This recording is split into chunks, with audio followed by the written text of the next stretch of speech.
Olá pessoal, vamos começar agora o nosso conteúdo na segunda semana do segundo bimestre em Ciências. Lembrando que a aula passada a professora deu início à biodiversidade. Então antes da gente dar continuidade ao conteúdo, vamos só pegar a tarefa de casa de vocês que a professora colocou na página inicial do livro, que tem uma pergunta bem interessante. Por que é importante cuidar da biodiversidade? Então não se torna apenas um conteúdo explicando de que forma que começou a classificação dos seres vivos, quais que são os critérios de classificação dos seres vivos, quais reinos existem. Traz um pouquinho uma responsabilidade para mim e para você, principalmente como filhos do Deus Altíssimo, Criador de toda a natureza. Traz uma responsabilidade. Por que é importante nós cuidarmos da biodiversidade? E aí, lembrando vocês, o que era biodiversidade? A palavra bio vem de vida e a diversidade, as diversas formas de seres vivos. E aí ficou essa ilustração tão fofinha, né, de um filhotinho de um rinoceronte branco. E a primeira pergunta é da página 3 do livro de vocês. O que é biodiversidade? Então, essa diversidade de vida, de seres vivos que existe no planeta Terra. E é uma diversidade muito grande, porque em cada região do nosso planeta temos um clima diferente, temos estruturas diferentes, o habitat, aonde eles moram, quais tipos de seres vivos habitam naquela região, o tipo de plantas, quais então influenciam, quais tipos de alimento ele vai ter para poder suprir a necessidade dele, qual tipo de vegetação, tipos de animais que moram lá, se é uma região muito quente, muito fria. Em cada região do nosso planeta temos espécies diferentes de seres vivos habitando. Então essa biodiversidade é a diversidade de vida no planeta Terra. E a imagem do livro de vocês são dois rinocerontes fêmeas. E eles falaram o seguinte: apesar das duas fêmeas mostradas na imagem ainda existirem, o rinoceronte branco do norte, macho, foi extinto em 2018. O que significa isso? Eu não sei quanto a você, mas a professora foi um pouquinho ali no Google, na internet, coloquei rinoceronte branco. Então eles mostraram que existe algumas espécies diferentes de rinoceronte branco. No livro de vocês ele foi específico, que era o branco do norte. Um pouquinho mais à frente, quando a gente for ver, mas quando eu coloquei a classificação dos seres vivos, o rinoceronte, ele é uma espécie. Tá? Quando fala assim rinoceronte branco do norte, é uma subespécie. Então os rinocerontes brancos são espécies iguais. E lembra que quando a gente falou que espécie era já um grupo de seres vivos que conseguiriam se reproduzir entre si, então dar descendentes. O fato do rinoceronte branco ser do norte, ele é uma subespécie, ele consegue sim se reproduzir com outro rinoceronte branco, mesmo não sendo do norte. Mas não vai ficar aquela raça pura mais, que é o do norte. Mas o que significa, então, ter um macho ter entrado em extinção? Significa que não existe mais macho do rinoceronte branco do norte, que não existe mais. Houve alteração, muitos foram caçados, houve muita morte desses rinocerontes. A região, às vezes, o clima não foi propício. O que aconteceu muito ao longo dos anos é que a caça, as pessoas caçavam para se alimentar, mas dependendo da região eles começaram a caçar em grandes quantidades e até às vezes virou esporte ou mataram por matar, começaram a, de forma assim, sem pensar, não ter cuidado com esses animais, começaram às vezes a abrir grandes cidades e não deixaram espaço para o habitat desses rinocerontes. Então, vários fatores influenciam para a extinção da biodiversidade. E aí que entra a pergunta: por que nós temos que cuidar? Quais são as consequências dessa diminuição da biodiversidade? No caso do rinoceronte branco, foi não ter mais a existência de um macho para continuar essa subespécie rinoceronte branco do norte, tá? Mas o que eu já estava lendo é que o rinoceronte macho, não sei se algum de vocês leu isso, mas que o último macho deles, eles conseguiram guardar congelados os espermatozoides. Então eles vão tentar fazer uma reprodução in vitro, eles vão tentar agora pegar uma fêmea, injetar o espermatozoide dentro dela e ver se eles conseguem ter novos filhotes, para manter essa subespécie rinoceronte branco do norte. Mas se você for ver lá na internet, existe sim outras raças, outras subespécies de rinoceronte branco em outras regiões. E é um número bom também, não é um número tão pequeno assim de rinocerontes. Mas isso é no geral. Se você olhar naquela foto do outro slide que eu mostrei para vocês, no mundo inteiro tem regiões que já não existe mais algumas espécies estão sendo preservadas com esse cuidado para não serem extintas. A professora também leu que em algumas regiões, quando eles se conscientizaram da importância de manter esses animais, eles fizeram reservas, que são regiões que eles começaram a cuidar, né, até com guardas, para que eles não fizessem mais a caça de certos tipos de animais, para que não entrasse em extinção mais. Tá? Então você vê que o planeta hoje está tendo um cuidado, uma consciência maior para cuidar dos seres vivos. Certo? Espero que não tenha ficado nenhuma dúvida com vocês. Desculpa, professora. Vamos dar continuidade então no nosso conteúdo sobre classificação dos seres vivos. Na aula passada, o nosso objetivo era reconhecer a diversidade dos seres vivos, considerando as características de cada ambiente. Nessa aula, nós vamos manter o mesmo objetivo. Por quê? Porque está sendo apresentado para vocês diferentes tipos de reinos e nós temos que ver que existe essa diversidade e cada uma com características diferentes. Lembrando vocês que nós vimos lá que começa uma estrutura de reino, filo, classe, ordem, família, gênero e espécie. Essa classificação é muito importante de vocês lembrarem, porque cada animal, ele chegou numa espécie, foi sempre classificado, vendo as características deles para poder chegar na última, que é a espécie, e que nós usamos no dia a dia nomes comuns. Quando você vê um cachorro, você vê um gato, um cavalo, você sempre usa um nome comum para eles. Nós não usamos o nome específico, né, que é utilizado para falar da espécie. Mas isso está tudo certo no nosso dia a dia, a não ser que vamos nos tornar grandes cientistas, vamos falar algum estudo específico entre outros países, aí é muito importante a gente usar o nome da espécie. Vamos começar então. A professora na aula passada falou que existe 5 grandes reinos. Esses 5 grandes reinos, o primeiro deles que eu vou apresentar é o reino Monera. Olha o nome, reino Monera. Professor, o que é reino Monera? Quais são as características e que tipo de seres vivos fazem parte do reino Monera?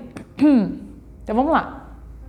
O reino Monera tem 2 seres vivos que fazem parte desse reino. Lembrando vocês que quando eu falar agora os seres vivos que fazem parte, existem inúmeros tipos de espécies que estão dentro de cada um desses grupos. Bactérias e árqueas. Mas quando eu falo bactérias, não é um tipo de bactéria, são vários tipos de bactérias. E o mesmo se aplica às árqueas. Então, quem faz parte do reino Monera são as bactérias e as árqueas. Quais são as características do reino Monera? Então, eles têm os organismos estruturalmente mais simples. Então, de todos os reinos, o reino Monera ele é o mais simplesinho na questão estrutural desse ser vivo. Eles são organismos unicelulares, a palavra já fala, tem uma única célula, e eles são procariontes. Procarionte significa que a célula, ela não tem uma membrana que vai delimitar. Então, quando a gente olha uma célula, a célula tem a membrana dela, essa membrana ela está protegendo a célula e mantendo todas as organelas, tudo que compõe a célula dentro dela. E na célula nós temos um núcleo, essa parte interna aqui, que é o núcleo. Só que o núcleo da nossa célula também tem uma membrana protegendo, mantendo todo o conteúdo nuclear dentro dela.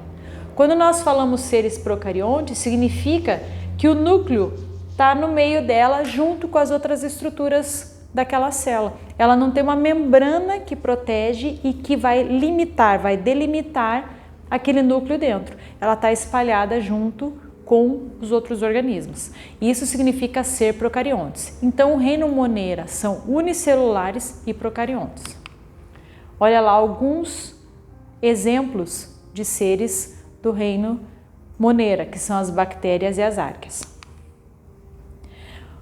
Que com relação à alimentação delas, essas bactérias, algumas são autótrofas, fotossintetizantes. Quando fala autótrofa, significa que ela se alimenta através da fotossíntese.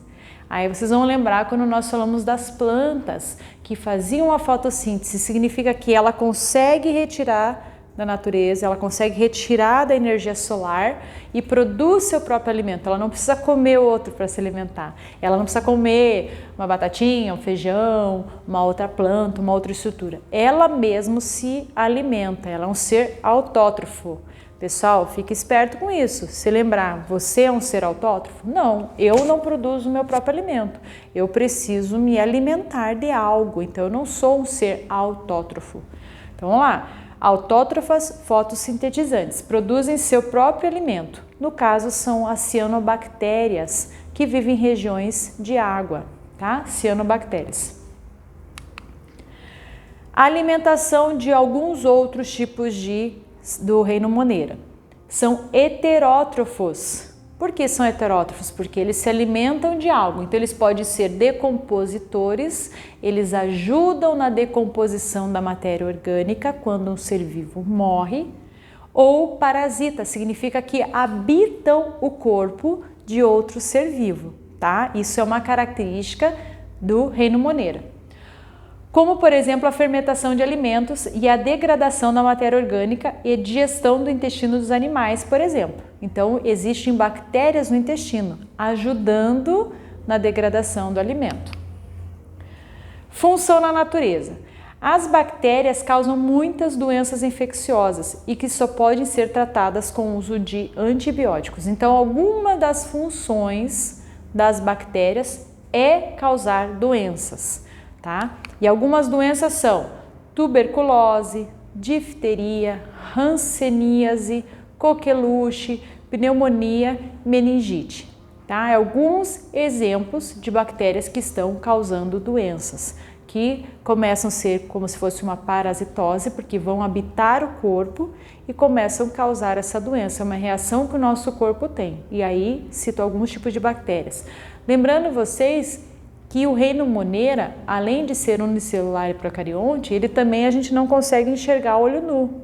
Eu preciso do auxílio de um microscópio para poder enxergar as bactérias. O que mais que tem de função na natureza? As bactérias são importantes na alimentação dos humanos, em processos industriais de laticínios, por exemplo, elas são responsáveis pela transformação do leite em coalhada, que será usada em vários preparos alimentares. Então, quando ele pega o leite e a gente deixa esse leite separado, que está assim, já passado da validade, já passou do tempo dele de ser utilizado, ele vai virar numa coalhada. Significa que tem bactérias ali naquele leite, fazendo esse processo de decomposição, e depois que ela vira uma coalhada, dá para fazer queijos, dá para fazer outras coisas, iogurtes, com esse leite depois de coalhado, por causa das bactérias que fizeram a decomposição. Também são de extrema importância para a fixação de nitrogênio nas plantas. Algumas plantas, por causa das bactérias que transformam esse nitrogênio do ar, eles conseguem fazer com que as plantas fixem esse nitrogênio, mas foram as bactérias que auxiliaram nesse processo. E elas também apresentam um papel importante na decomposição da matéria orgânica morta. Então, na natureza, quando algo apodrece, algo morre, a bactéria está auxiliando para que se decomponha essa matéria orgânica, volte para o solo e vire aquele ciclo da vida que vocês já estudaram, né? Depois da cadeia alimentar, por último, é o ser vivo morrendo e a bactéria ajudando na decomposição para que ele retorne para a natureza. Certo? Então, o reino Monera, então, são as bactérias e as árqueas. Você aprendeu um pouquinho sobre as características, de que forma que ela se alimenta e qual é a função da natureza. Vamos dar continuidade a outro reino. Reino protista. Olha lá algumas imagens do que são esses seres, alguns microscópicos que a gente não consegue enxergar a olho nu e alguns macroscópicos que a gente consegue enxergar. Quem faz parte do reino protista? São as algas e os protozoários. As algas estão dentro do macroscópica. Eu consigo ver as algas, né? Quando eu estou na praia, quando às vezes eu vou no restaurante, eu consigo ver uma alga. Os protozoários a gente já não consegue enxergar, então são seres microscópicos. Quais são as características do reino protista? São seres eucariontes. Então aqui, ó, esse aqui é um ser eucarionte. O que é um ser eucarionte? O núcleo sendo delimitado por uma membrana. Lembra que eu mostrei um procarionte? Procarionte, o núcleo está espalhado junto. O eucarionte está envolto, célula limitada por uma membrana. Pode ser unicelular, ter uma única célula, ou pluricelular, várias. Uma alga que a gente vê não tem como ser formado por uma única célula, é uma estrutura enorme. Eu não tenho uma única célula, eu tenho milhões de células, mas eu não sou reino protista. Fica ligado. Vamos lá. Podendo ser de vida livre ou parasitas ou em associação com outros organismos. Então eles podem estar soltos na natureza, nadando livremente, ou eles podem estar parasitando, ou eles se associam com outro organismo. Quando fala uma associação, eles se unem para que eles consigam viver melhor. Nenhum ser vivo se une, gente, na natureza por uma amizade. Existe um interesse de sobrevivência, tá? Diferente do homem, do ser vivo, ou de alguns animaizinhos domésticos, né? Como cachorrinho, gatinho. Mas fora isso, todo ser vivo ele faz uma associação para sobreviver na natureza. Podem ser autótrofos, que se alimentam, que são o caso das algas. As algas são plantas fotossintetizantes, precisam da luz solar para produzir o próprio alimento, ou heterótrofos, que são os protozoários, se alimentam de alguma coisa, tá? Eu achei tão bonitinha essa foto, pessoal, mas não são dois olhinhos ali, tá? É uma estrutura de um protozoário, tá? Parece um bichinho ali, mas é um exemplo de uma espécie de protozoário. Lembrando também, algas não tem um tipo de alga, tem vários tipos de algas, são vários tipos de espécies, são milhares. Protozoários é igual, tem milhares de espécies de protozoários, mas a professora não vai lidar com cada espécie, eu vou falar no geral quais são os tipos de seres que habitam dentro desse reino. Então vamos lá, vamos falar de alga agora, tá? Não de protozoário. Algas. Pode ser as unicelulares ou as pluricelulares. Então aqui são exemplos de alga unicelular que tem uma única célula e as pluricelulares que são compostas por várias células.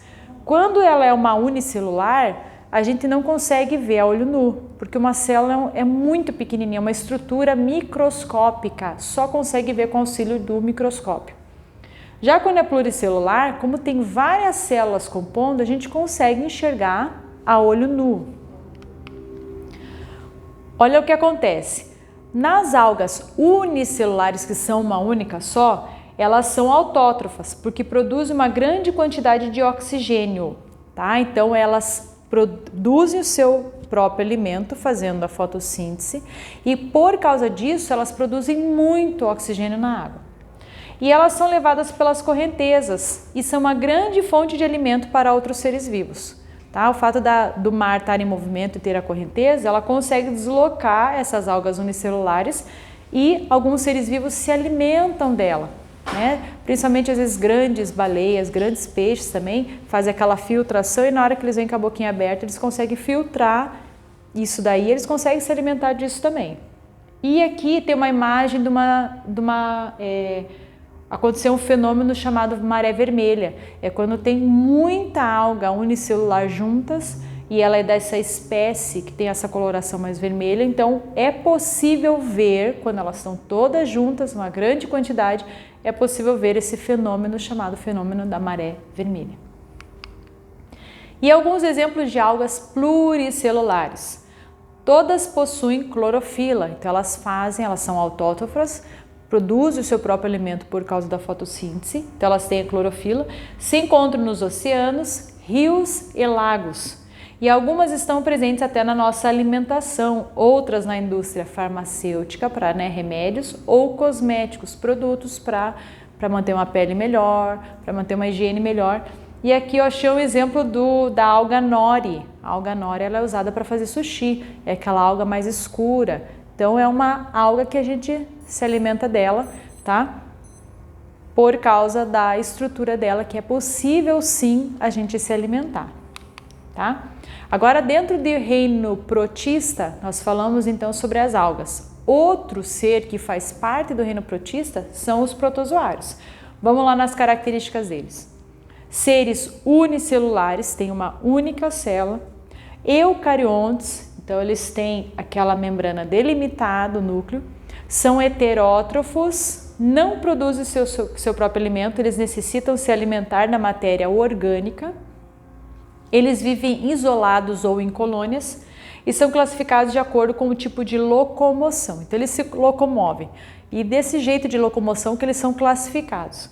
Eles têm flagelados, sarcodíneos, ciliados e esporozoários. Pessoal, essas 4 palavrões aqui é por fim de curiosidade, tá? A professora não vai exigir que vocês estejam decorando, mas é para vocês terem ideia de como eles são classificados. Os protozoários, eles causam doenças, tá? Muitos causam doenças. São seres que a gente não consegue ver a olho nu, mas estão na natureza e podem causar. Então nós temos a doença de Chagas, malária, leishmaniose, giardíase e toxoplasmose. Tá? Ali eu coloquei um exemplo da malária porque também vem através do mosquito, através da picada, a pessoa ela contrai a malária. Então, os protozoários, seres que nós não enxergamos a olho nu e são causadores de doenças. Já outro ser que faz parte do protista são as algas. Algumas são unicelulares que nós não enxergamos, mas algumas enxergamos e até podemos consumi-las, certo? Fechamos então o segundo reino, o reino protista. Vamos dar agora a entrada para o nosso terceiro reino, que é da aula de hoje, o reino fungi. Quando nós falamos no fungi, vem aquela primeira imagem do cogumelinho na nossa cabeça, né? E vem ainda a imagem do cogumelo do Smurf, que é um vermelhinho de bolinha branca, tá? Na natureza eu sempre digo assim, que quanto mais colorido, dependendo da espécie, mais venenoso é. E o reino fungi ele também está se enquadrando dentro disso. Quanto mais colorido, mais venenoso, mas alguns não são coloridos e também podem ser venenosos. Então, quem faz parte do reino fungi? Bolores, mofos, leveduras, cogumelos e o cogumelo orelha de pau. Então, aqui a primeira imagem de vocês é uma laranja apodrecendo ali, tendo um bolor. Mofo, aqui é uma imagem de uma parede. Quando começa a mofar, nós chamamos umidade, está muito úmido, começa a dar mofo. As leveduras, a professora vai ter uma foto no próximo slide. Os cogumelos, como está lá, e o orelha de pau, eles ficam nas árvores, ele parece uma orelha mesmo, ele tem o formatinho de uma orelha, mas orelha de pau porque ele já é mais duro e está na árvore. Vamos ver as características do reino fungi. Então eles são seres heterótrofos, eles não fazem o processo de fotossíntese, eles não produzem o próprio alimento, eles têm que se alimentar de algo. E quando eu falo se alimentar, volta lá no slide, o bolor está se alimentando da laranja, ele está ajudando no processo de decomposição. O mofo igual, ele está ali na parede, mas normalmente aonde ele se encontra, ele está fazendo um processo de decomposição. E aqui, normalmente eles estão retirando nutriente do próprio solo, tá? Então são seres heterótrofos, uni ou pluricelulares, então eles podem ter uma única célula ou várias. Encontram-se em ambientes terrestres e aquáticos. Alguns realizam a decomposição da matéria orgânica, outros são parasitas e alguns se associam a algas, como os líquens. Tá? Então a professora vai trazer exemplo de cada um deles, de que forma que eles estão se alimentando e aonde eles habitam na natureza. Vamos começar lá. Então o reino fungo fazendo o processo de decomposição. Então na natureza é muito comum tanto bactérias quanto fungos ajudarem naquele processo de retornar a matéria orgânica para o solo. Ela precisa ser decomposta. E às vezes, gente, um fungo ele nem espera aquela matéria orgânica estar morta. Ele já se apropria dela para poder começar a se alimentar dela. Aqui no caso mostra um processo de uma maçã, né? A maçã no solo, ela caiu e de repente no próprio ar, porque o bolor ou o mofo, eles ficam no ar, são unicelulares. E aí no próprio ar ele encontrou aquela matéria orgânica, se deposita nela e começa a se alimentar, fazer o processo de decomposição. Aqui é um exemplo já de um parasita. Tá? Eu não sei quantos de vocês, mas existem alguns programas relacionados à natureza que são muito interessantes. Então esse aqui ele é um fungo e ele consegue entrar nesse ser vivo e ele já começa a produzir, começa a crescer no próprio animal. No caso aqui é uma formiga, são dois exemplos de formigas. E a formiga morre porque ele começa a se alimentar do corpo dela e do corpo dela ele já sai. Gente, é um troço horrível e bonito ao mesmo tempo, porque é uma outra vida dando origem, mas se apropriou de um outro ser vivo. Eles quase chamam, né, um ser zumbi ali, porque começa outro ser vivo a habitar nele, a florescer, já produzir já os esporozinhos que vão ser liberados para a natureza e já começar outro processo de achar uma outra matéria orgânica, um outro ser vivo e habitar nele. Então a formiga ela parou ali porque ela morreu de ser comida por dentro e o fungo já começou a aparecer na planta. Outro exemplo de parasita nós chamamos de micoses. Micoses dá na pele, muitos de nós temos, porque o fungo, o reino fungo, ele gosta muito de ambientes escuros, úmidos, ele está às vezes mais quentinho. Então tem pessoas que usam muito tempo tênis, sapato, mesmo no verão. E aí o pé começa a suar, então ele fica um ambiente escuro, fechado, porque está com meia, está com sapato, vai ficando escuro, fica úmido aquele ambiente. É um ambiente maravilhoso para que uma micose comece a aparecer no pé. Aí começa a dar aquela coçadinha, tá? É uma reação daquele fungo que está lá, mas é uma forma de parasitar. Então ele está assim se alimentando da sua pele, tá? É um exemplo, fungo, candidíase e problemas na agricultura. Então ele começa a aparecer na folhagem, ele começa a se alimentar daquela planta.